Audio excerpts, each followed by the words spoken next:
Good morning, everybody. John Swift here. We're out in the South Sarasota County area today, near a nice, what would you call this? It's like an inlet, saltwater inlet. There's boats over here. Quite a bit of storm stuff going on lately. We've had some El Nino storms in the Gulf, which has caused a lot of rain and a lot of wind. And if you look over here, this is kind of a field off the area. You'll see what looks like somebody's roof.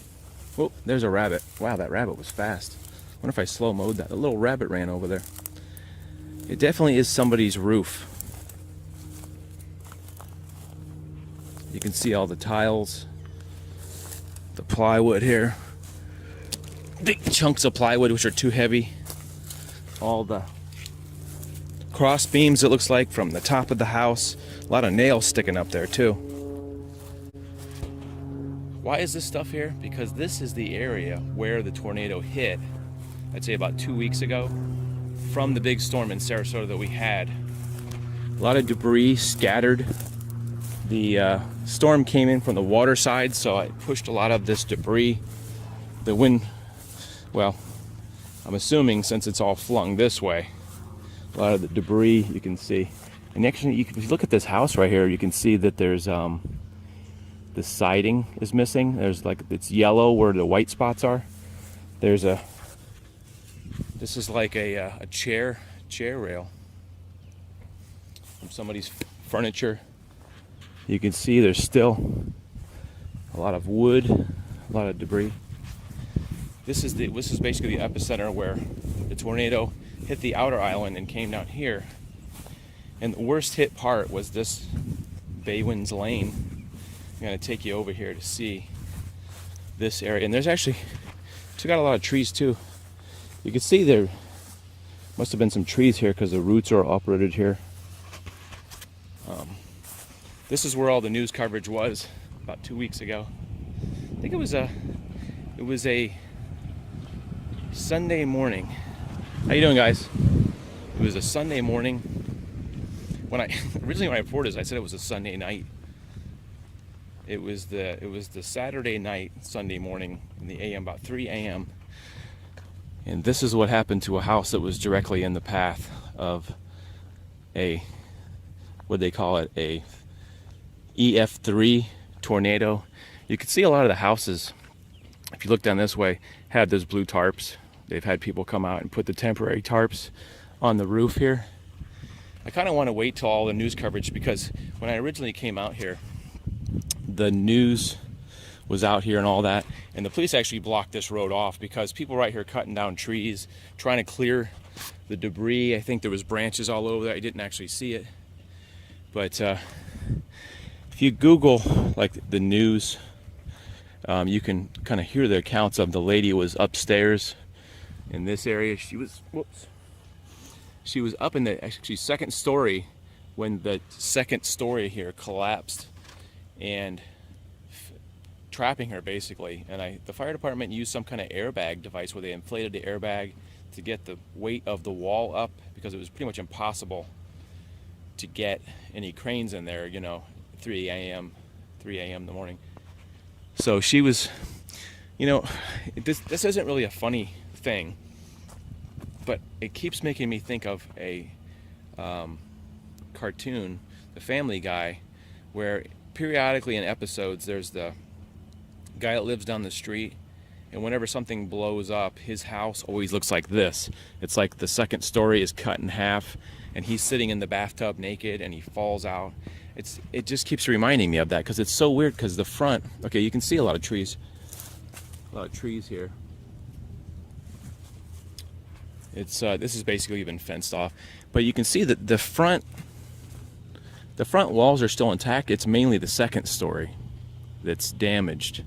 Looks like they had a big staircase that went up there, up to the door.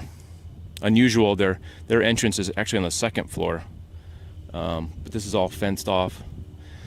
I really have prayers for the family. I don't think anybody was permanently injured. I think they went to the hospital, but they were okay, which is, thank God. It was pretty powerful. All kinds of coconuts and tree debris Unfortunately, they have some major damage. I don't really know what's going to happen with the property or anything like that. But so basically, the storm started on Siesta Key here, across the Sarasota Bay, which is this bay. It hit some of those condos. I wonder if I can see over there. Big coconut there. Stepping over the coconut. Some of the condos, I think, in this direction, the roofs were taken off, and then it came aboard land. You could see, wow, you could see this palm tree is actually just sheared off. Look at that, with the coconuts on it, you know. Have I mentioned that I like coconuts? I'm always looking for coconut trees. This thing was just sheared off from shear, from it was sheared off from wind shear.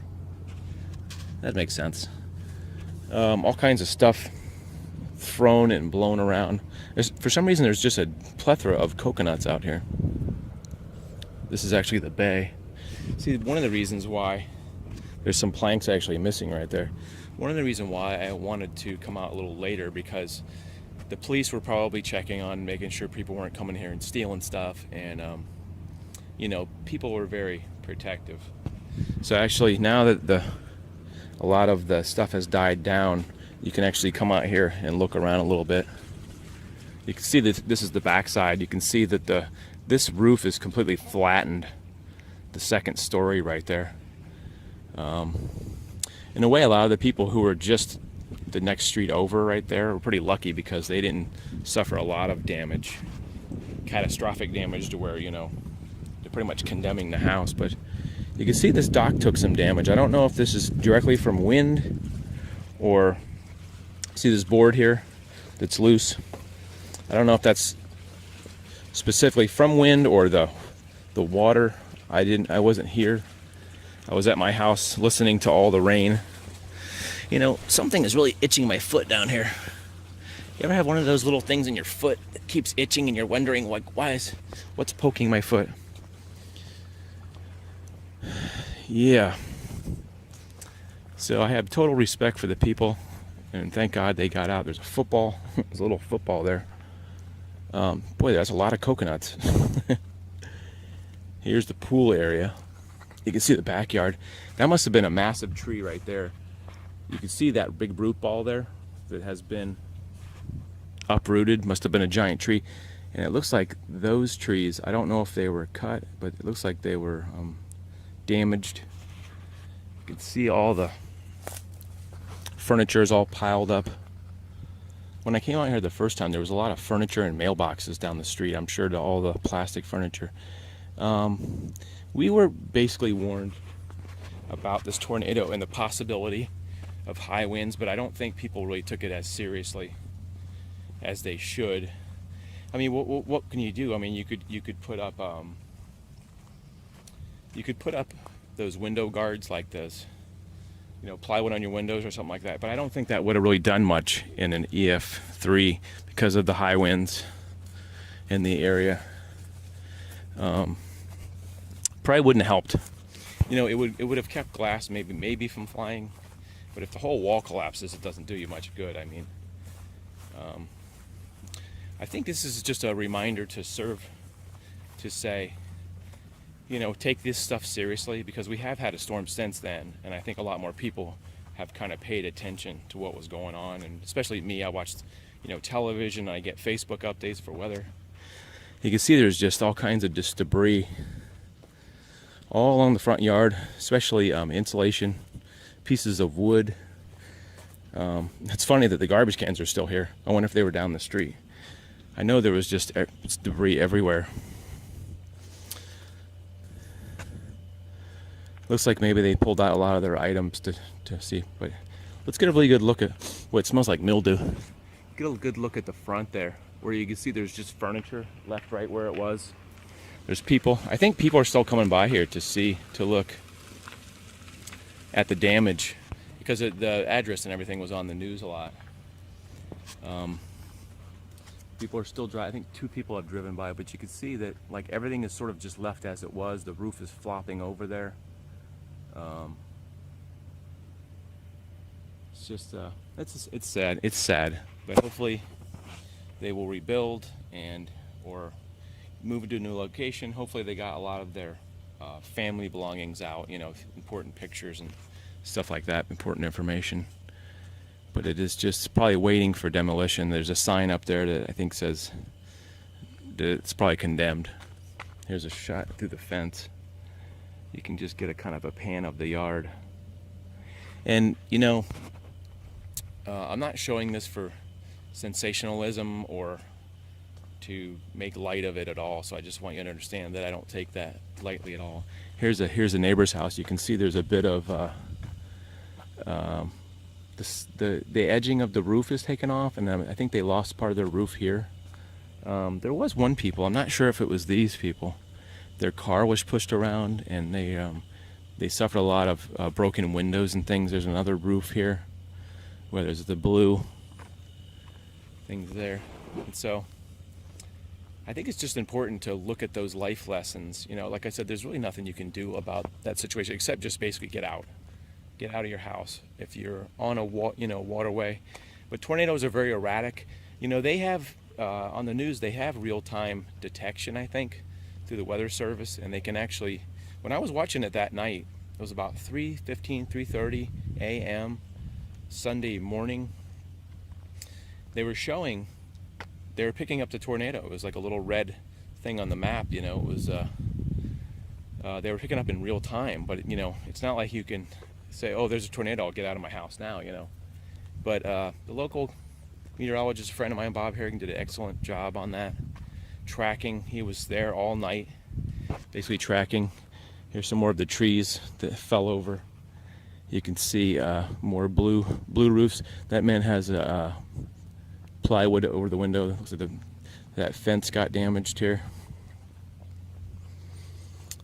I'm not sure which house it was, but the lady said the window exploded on her when she was there. This one looks like they got nailed kind of hard with, you can see the window is boarded up. Another roof, probably suffering a lot of shingles missing, so it's not watertight. And unfortunately, we've had a lot of rain, so that makes it worse when you don't have a watertight roof. Your house starts getting water in it. Looks like there's many roofs. You can see a lot of blue tarps. It's like the blue tarp syndrome. Like when we have a lot of storms, you'll see blue tarps on, because it's very expensive to fix roofs, several $1,000s probably. And in the case, sometimes in a case when you have a hurricane situation, there'll be thousands of houses that have roofers, and people will actually come from out of state to do the roofing, you know, from different counties to come in here and get the business for the roofing. So I really do wish all these people well with their houses. It's a pretty wealthy area, so hopefully they had good insurance. Everything was cool. So we'll see you guys later. Check me out on my social media and stuff, and we'll see you in the next vlog, okay guys? Have a great weekend. Bye.